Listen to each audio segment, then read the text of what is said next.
question right back here.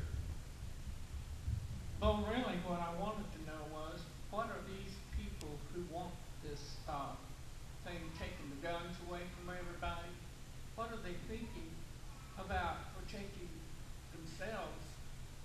If nobody has any guns, those criminals are going to have guns regardless. They're going to get them. So how in the world do they think they're going to get by with safety? I'll be glad to take this one. There's two ways to control a nation. One is disarmament. The other one is death. Have you not noticed that they've been trying to do both?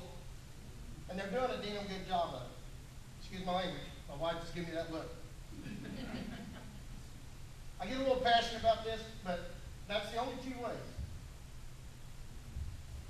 We need to cut our budgets. We need to live within our means. I live within my means in my house. The government needs to live within their means. They're not going to take all of our arms away from us. If they do, I'm ready to lead the revolution. I don't know if Todd will be right beside me or not, but I'll be there. I'll let him speak for himself. Your question brought to mind the recent situation that we voted on just a week or two ago about Operation Fast and Furious. The quick, for people that might not have kept up to speed on this, about almost a year and a half or so ago, beginning of 11, we started to get reports that somehow or other U.S. agents had sold over 1,000 assault rifles to drug dealers on the border through different gun dealers within the U.S. And as we got more and more information on this, we asked Eric Holder, what's the story in this Fast and Furious? Is there something like this, or is this just these emails that don't have any truth? He says, oh, no, there's nothing like that going on. About a month or two later, because we had inside information, they retracted that and said, well, there was something going on. So we said, well, we want to know the documentation.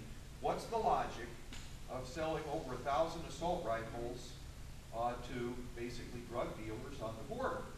And so, you know, it's kind of hard as an engineer to see, what are we trying to do with this whole thing? And so we want information. And Eric Holder has released a number of pages of things, but sections are blacked out on it. And there's tens of thousands of pages of information that he's unwilling to give. And after waiting a year with them promising to do something and never giving it, what we finally did was we voted in the committee. Darrell Issa started in Congress with me. He's a good man. And they got finally cut up. And they took a vote in conference to hold the Attorney General in contempt of Congress. Now this is the first time this has ever happened in our history of this country. The top law enforcement office holder in contempt of Congress. That's a crime. The bill came from the committee to the full Congress the week before last, as I recall. They kind of pushed together. And we took the vote, and Eric Holder is now criminal because he's a criminal because he's in contempt of Congress. He won't give us the information.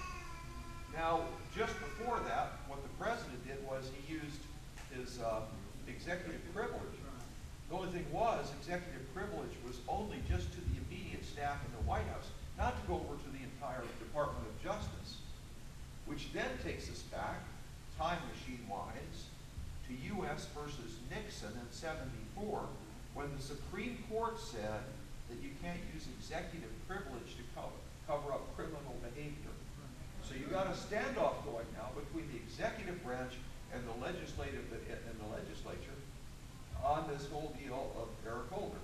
And it's on subject, isn't it? Because we're talking about assault rifles. Now, Nixon took information out of the political office.